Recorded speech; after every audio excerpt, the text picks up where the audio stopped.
if you love cars like we do, and you look at cars all the time like we do, there's something very satisfying about sharing that with other people. And Flipping Bangers, the TV series, has been so popular. There's been a lot of people asking us for more stuff. More stuff is coming, but we are waiting to see what the news is going to be on season 4. So we thought we'd do a podcast in the meantime so that people can see what we're actually up to. Well, everyone likes a podcast, don't they? Well, yeah, I think so. Well, certainly people say they do. Well, it's a good thing because we get to see more cars and we get to go and look at other people's cars. It doesn't really matter if they're for sale. Sometimes it's enough just to look over it and say, you know, this might be a car that we'd like to do in the future. Yeah, I get it. So we'll go through the process. We look at the car, what it stands for, what we know about those cars, how it presents. And conclude with giving it the thumbs up or the thumbs down. Would we buy this car to flip? I got it. And that sounds like something that I'd listen to. Yeah, me too. Right, so we're going to attempt to make a podcast, yeah? Yep. Know anything about them? No, not really. This is my first foray into podcasting. Oh, I'm not a podcaster. Can I tell you, in my mind, podcasting works by the magic of words. We describe what we're doing and paint a picture in words for the listener so they know exactly where we are. I'm Will Trickett. Ah, yes, I'm Gus Gregory. And this is us doing that podcast of which we speak. Yeah, well, so I was thinking that maybe each week or each episode, one of us would get a car, cover it up, and the other person could guess what it is. And, you know, then when we reveal it, we could talk about the car, what we know about the car, personal investment in the car. And then we'll get it in, have a look at it and see what we think it's worth, what needs doing to it, you know, similar to what we do on telly, but in a more wordy way. In a wordy way that's starting with a guessing game. Well, I've cunningly disguised it, haven't I? Yeah, you have. So we can paint the picture of what's in front of us in a podcasting sense. Yeah. So I can see, Gus, we're going to have to work on this because you have cunningly disguised this with the blankets, with some plant pots underneath the blanket to change the general silhouette of the car. Well, exactly. Yeah, well done, well done. I only hope that my first attempt on the whole disguising game is as good as yours. Okay. Because I can see, without having to lift the corner of this blanket, that this is the blue Mini convertible that you drove in this morning. I can feel that you're a little bit disappointed in me, aren't you? There is method in my madness. I'm not just being lazy.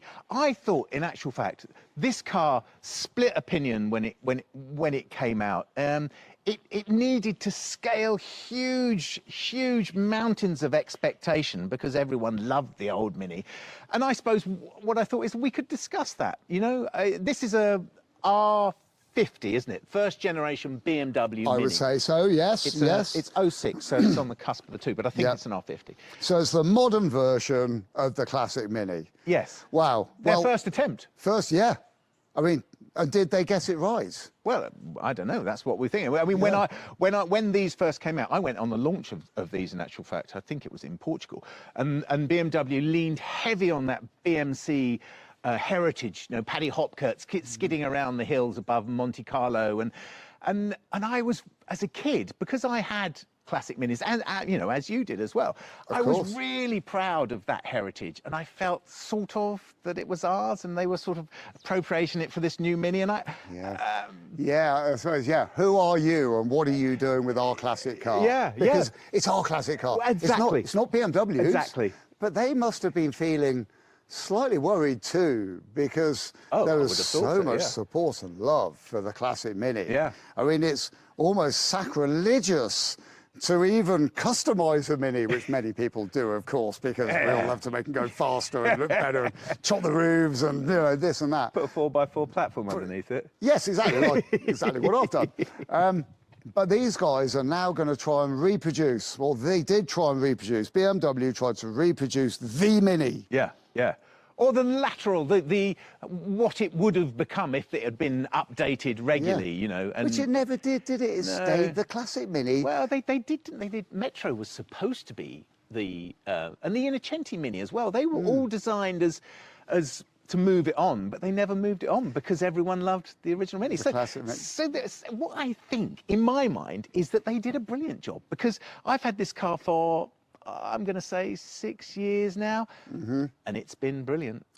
They are good cars. Yeah. They're not classic minis, are they? No, they're not. Because you can drive this up and down the motorway. Yeah, that's it. People say, oh, they don't build them like they used to. Well, what a good job, eh? Yeah, well done. Because, well done them.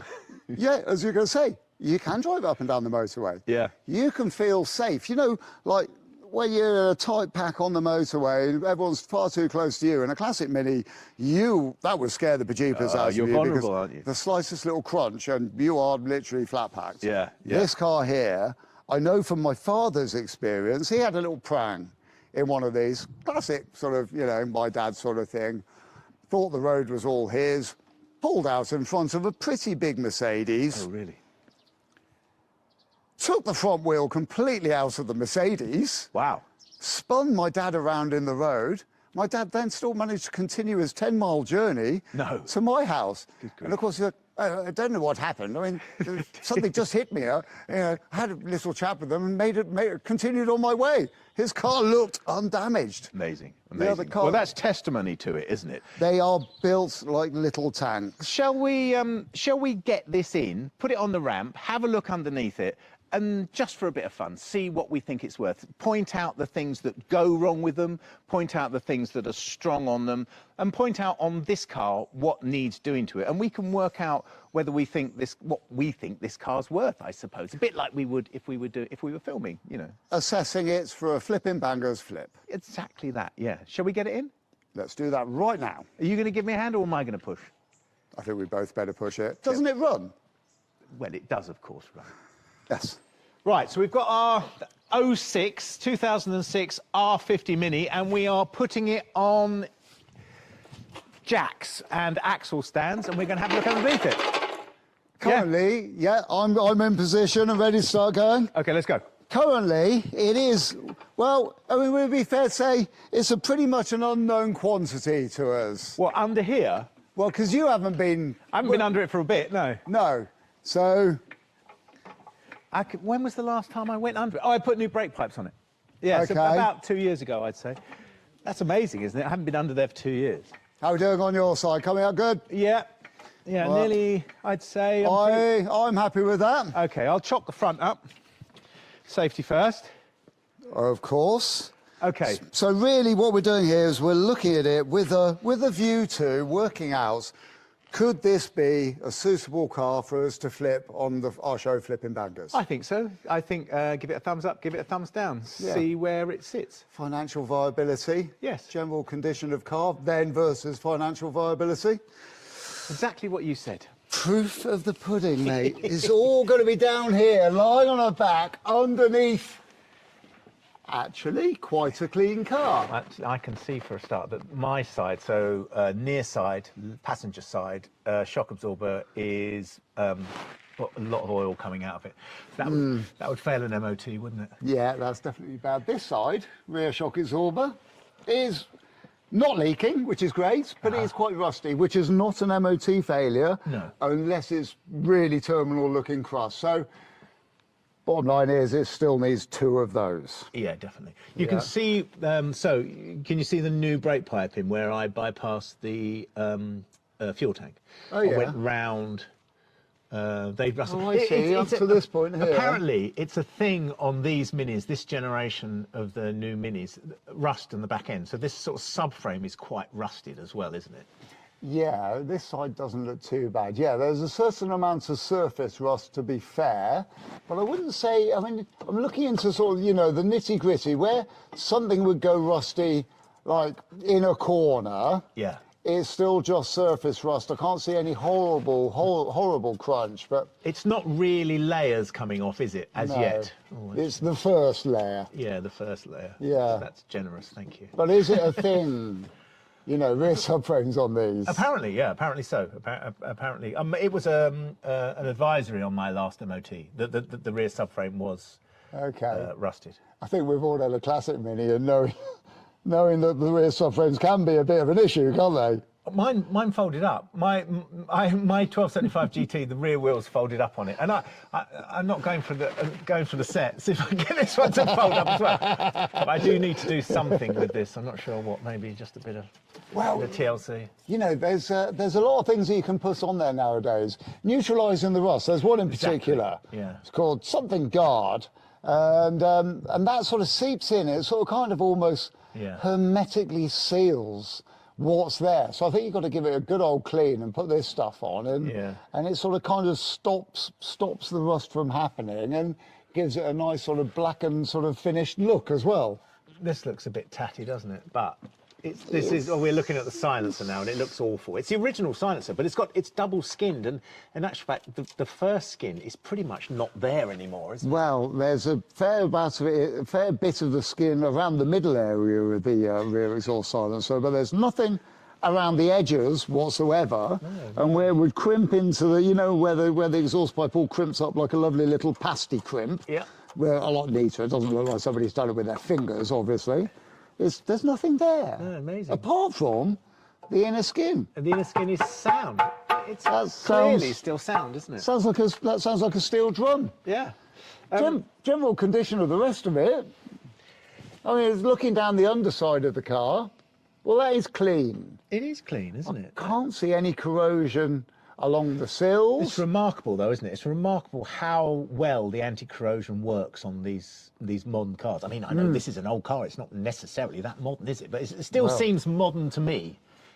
Yeah, it seems modern to me as well, because I work with cars which are, my run-of-the-mill, my everyday car, like you, is a 20-year-old car. Yeah. I mean, obviously, I'm usually the last owner of that car, but I eke it out. I want to get the full amount of time out of it. I want every mile I can squeeze out of that car. I completely agree. I don't mind a little bit of maintenance because that's part of the fun. Yeah, and also that you can do it. That's the difference, isn't it? I mean, I do all the maintenance on this car because you can, and not everybody can, so it's not viable for everybody. No. But these are the cars that inhabit our lives, aren't they? And they're the cars we do on the TV show. They're the cars we're doing now because these cars are part of us. It's just the way it is, isn't it? It is, and it is nice to see that they don't go rusty. But I think that's the thing. I think that's one of the things that sort of really changed with car manufacturers. Just wait a moment for that. Okay, he's a big boy, isn't it? Yeah, it is. Wherever it is. It's going across the front.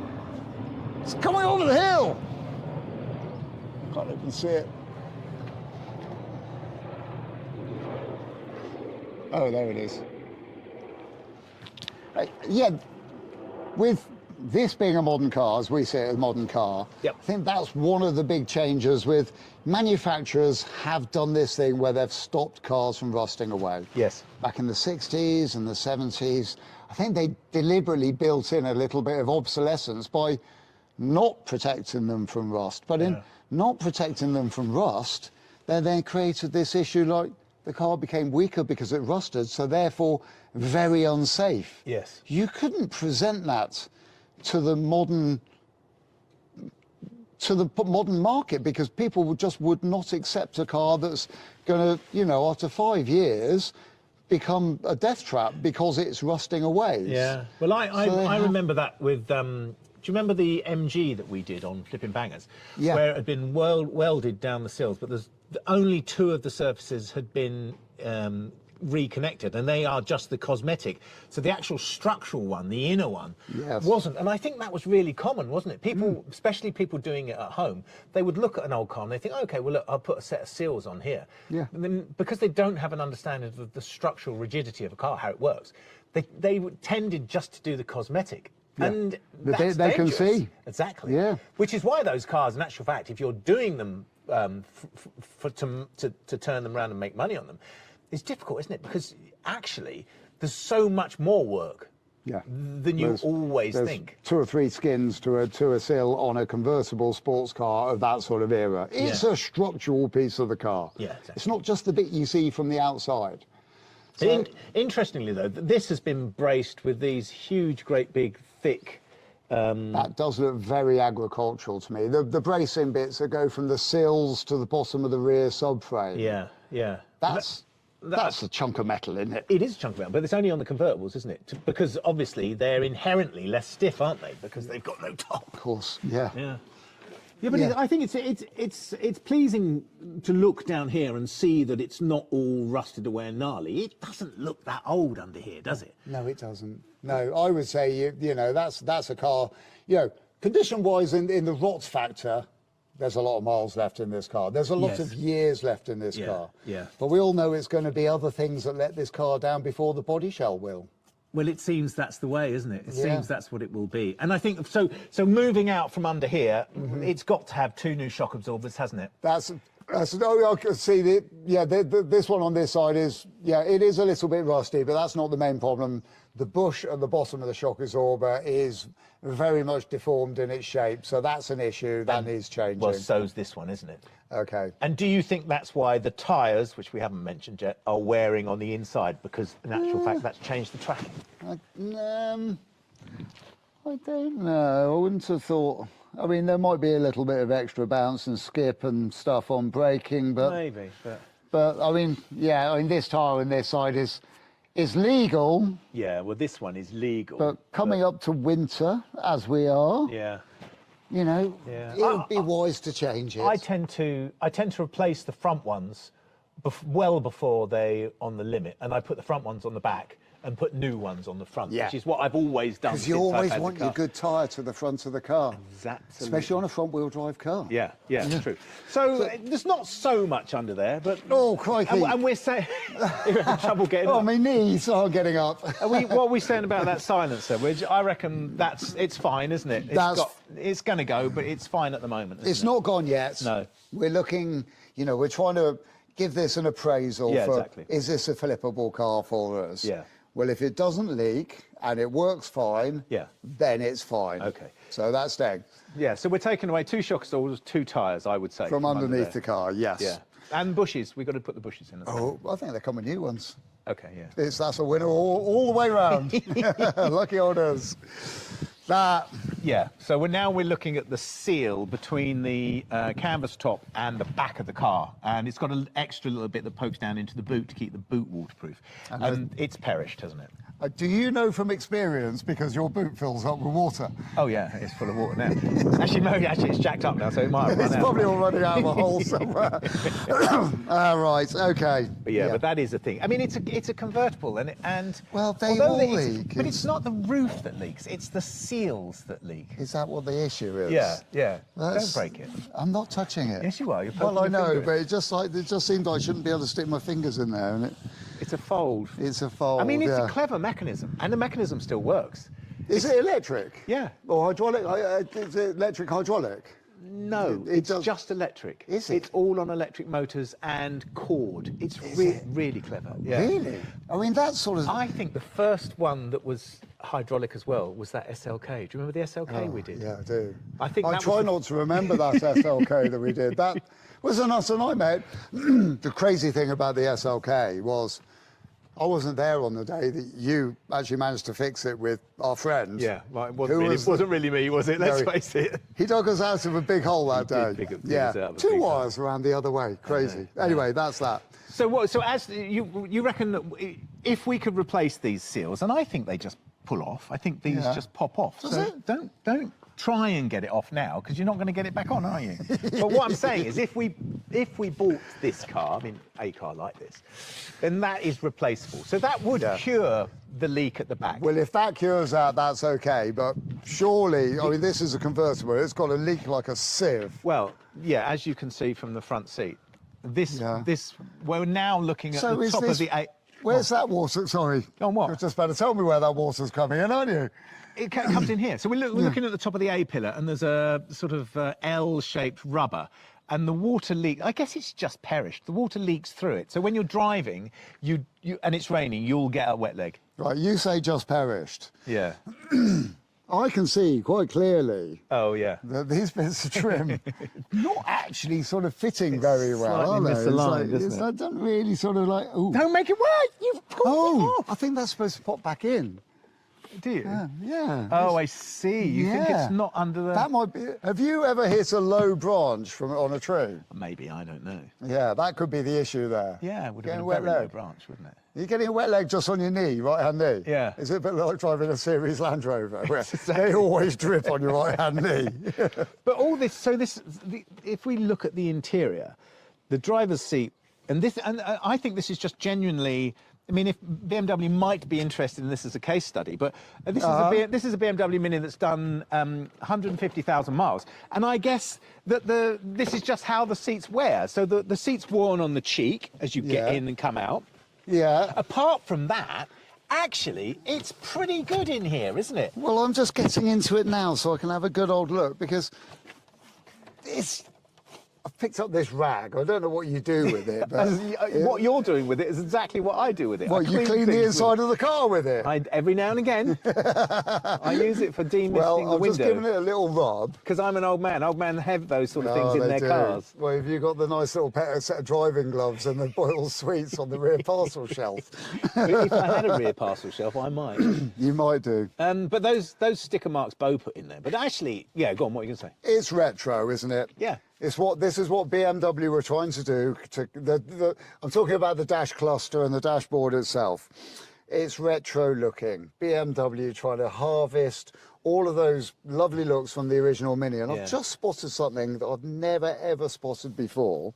And it might be blatantly obvious to everybody else, but remember on the classic Mini, on the early classic Mini, where the dash cluster was actually that sort of like oval, Like an elliptical eye. shape. It's the shape of an eye, wasn't Well, I've just spotted that this is that, isn't it? Yeah, it is. With the two air vents either Yeah. side of the central clock. Yeah. It is roughly that sort of it? shape. It's sort of pointless, though, isn't it? It's like having this rev counter here. It's whimsical. In my mind, it's whimsical. Makes you feel like you're going faster. Oh, that's the Gotcha.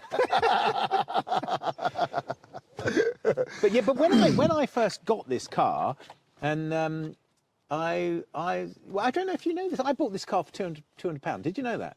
Because it had a broken gearbox. Because that's one thing that we haven't talked about, of course, is the fact that this generation of Mini, their 5-speed Getrag boxes, were quite fragile, weren't they? They were absolutely awful. I've never had to repair one because of that issue. Because I think my ones have always been the next generation on with that slightly different gearbox in them. Yeah, not the better sure one which. that doesn't It doesn't. fall to bits straight away. But this had a broken gearbox, so my instant reaction was, well, it's a lovely little car. I'll just get a gearbox off the internet from a breakers, put it in, and it'll be fine. And it is actually quite noisy So now, gearbox, but Or the new one. yeah. But the new second-hand one. Yeah, I don't know how many can miles live with it's done, that. but it's that classic case. You buy it from a breakers, and they say, well, it drove in nicely, it didn't make any noise when it was driving in, and you think, well, did you really listen to it? I doubt it. Exactly. It's Yeah. just ripped out. But how much did you pay for this car? £200 for the car, £600 for the gearbox. I think that's pretty much a bargain, isn't it? Well, I think I've had it 6 years, so Yeah. the car 6 So years. the car would have been 12 years old when you got it. Yeah. It's That's all right. not bad. Okay, so today, if I were to try and put a price on this car, and let's say, for instance, because this is an appraisal for the purpose of would we flip in bangers flip it. Yeah. So we imagine that currently it's not got an MOT on it. It's been sat under, obviously, a yew tree in somebody's garden like you've been doing with it, so the roof is a little bit mucky. And, but in general, you know, it might be okay. Yeah. But we haven't mentioned the fact that it's got quite a large scratch down the rear three-quarter panel on the driver's side. And I'd like to be able to say I hadn't noticed that, but Oh, you had? that would be, well, I mean, it's pretty obvious. Yeah. Would that happen to be sort of like self-inflicted? It was self-inflicted. It was self-inflicted on another of my cars. I was very confidently getting through a gap and talking to my son at the same time. Hey, and what went wrong? I got the first half through and then started talking. Which of your other cars did you hit? Because I think I could guess. Yeah. It's a galvanised edge of a Land Rover. It's made a nice score down it. But basically, that was basically a day's work, isn't it? To maybe knock that out a bit if you can get to it, or fill it and respray it. Bit of knocking out, because it just makes the filling easier and better. 100 quid's worth of materials. Yeah. So, you know, whatever you value that at, well, we've got to value it as 100 quid's worth of materials, because you know why we do it. We've got 5 days to work on a car, so... Yeah. So we're saying, I mean, 2 tyres is going to be 150 quid? About that, yeah. What do you think? Two shockers. 2 shocks. Pair shockers, 60 quid. I'd say so. With the bushers in. With the bushes in. Winner, winner. Winner, winner, which is great.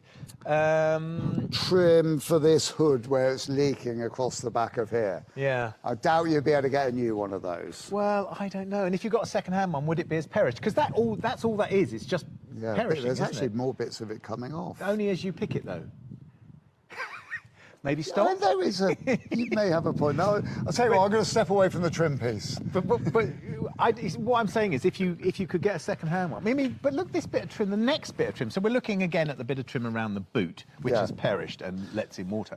But there's other bits of trim on the car, rubber bits of trim that haven't totally perished. fine. So I don't know. Maybe that's just. Well, I think with all of these things, anomaly. you don't know until you know. No, There's true. got to be one out there that's better than this. Yeah, got to be. Yeah. So let's say we could get one which is in serviceable condition, because it only runs from, you know, halfway around the back of the hood above the boot, doesn't it? Yeah.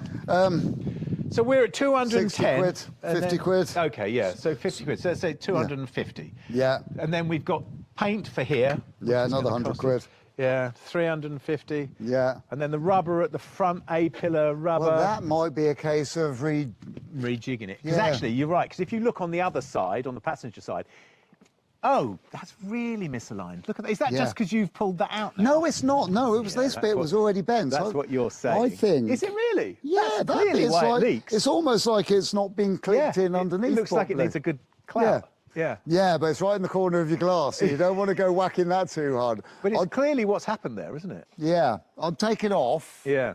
have a look, Yeah. and then Yeah. Leave it Click for it now. back in. For the purposes of the podcast, let's just leave it where it is. you don't want me to mess with this One now. of us has got to drive this home, and it's not you, is it? No, it's not me. So, okay, so we're at 250, say 350 with paint. Yeah. Oh, I mean, even if you're up to £400, it's... There's always going to be other little odds and ends, so Yeah, you can yeah. easily round up. Yeah. So what... So now we're paid 500 quid for the car. We've got Well, 400 hang on. Do you think that's what we should pay for the car? 500 quid?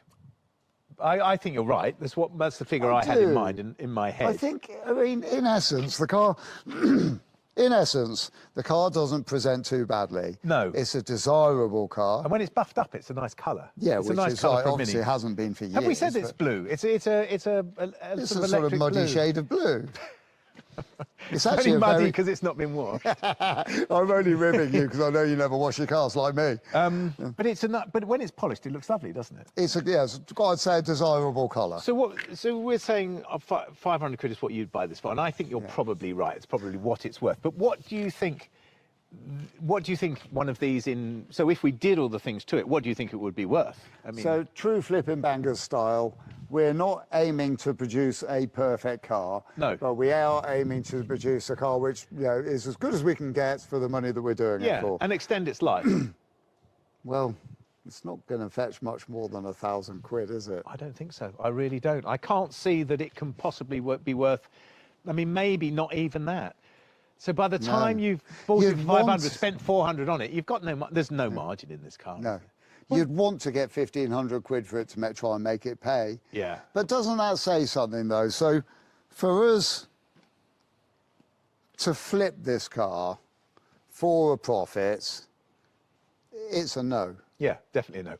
But for me to own this car, or for somebody else, one of our listeners, to own this car, Yeah. little bit of maintenance, you've got another 2 or 3 years easily in this car. I Well, would say. 50,000 miles. Another 50,000 miles. Yeah. And that's 5 years motoring for a lot of people. Yeah, yeah. So I would say, yeah. So for the enthusiast that wants to buy a car, to do some work on it and enjoy it, get 5 years worth of motoring. You're laughing. With tinkering. Yeah. This is a viable car. Sometimes pleasurable tinkering. It depends how much tinkering you have to do in your life, doesn't it? Well, yeah. Tinkering can be fun. Tinkering can be a pain. Lying in a gutter, because the only way to get the car high enough off the ground is to put two of the wheels up on the curb and then crawl into that gutter bit underneath, Yeah, so you can yeah. get in there with a coat hanger and reattach your exhaust pipe, which has fallen off, and you're halfway to, you know, Chepstow. And you've got to get there because you've got to visit your mother-in-law. I had a brilliant moment once with an old Subaru Forester of mine, which I loved dearly and did 250,000 miles in that. I was putting a new drive shaft in the rear in the pouring rain in the mud. And I looked at myself at that moment and I said, this is just not dignified for a 50-year-old man. I just walked away from it and I scrapped it in actual I'm fact. just not doing this anymore. But the thing is, if I'd have left it and gone back to it, I'd have done it without a doubt, you know. But it's sometimes it's the spur of the moment thing, isn't it? You just think, I'm not doing this. No, well, you don't, you know. You're lying in a muddy field. There's stinging nettles around. Yeah. It's, That feeling for me manifests itself in many different ways. Some of the time, it's anger at the car, and it gets a good shout. And it's sort of John Cleese style. It gets a good shouting. Yeah, I'm out. going to give you a damn good thrashing. But then you go away, you have a cup of tea, or you think about it for a night, and you just think, oh, well, I'm just going to go back and get on with it. Yeah. Why wouldn't you? But thankfully, when you go back, it's no longer chucking it down with rain. Well, that's the and the muddy puddle isn't quite as muddy anymore, and it's not so painful lying underneath the car. Sometimes you can mentally prepare yourself for the next step, and it wouldn't really matter if it was still muddy. But when something happens and it's unexpected, and it's that's so much more work. Sometimes I can't take that at that moment. But like I say, you go away, you re-prepare yourself with it, you plan how you're going to do it, what tools you'll need, and then you can get back to it, can't you? Yeah, goes a lot better. We're digressing from the car. Well, we are. So we're not going to buy this, are we? We're not going to buy it, but it's viable for someone. Yes, that's the thing, isn't it? And the great thing is, you already own it. Exactly, so, and it's viable for me, isn't it? Yeah, you will keep this car for another 5 years. Yep. I am. You know, I think we're both the same. We're car end-of-life owners. We seem to be, don't we? Well, you've done it with this. But through and choice, I do this. not through necessity, through choice. Buy a broken car. Yeah, it is by choice. Yeah. I enjoy it. I get a certain... I get fun, I get joy. I know that I'm doing the right thing for myself and for the car. No, I'm not spending a fortune on buying a car. I'm keeping a car going. I will eke out every last mile. Yeah.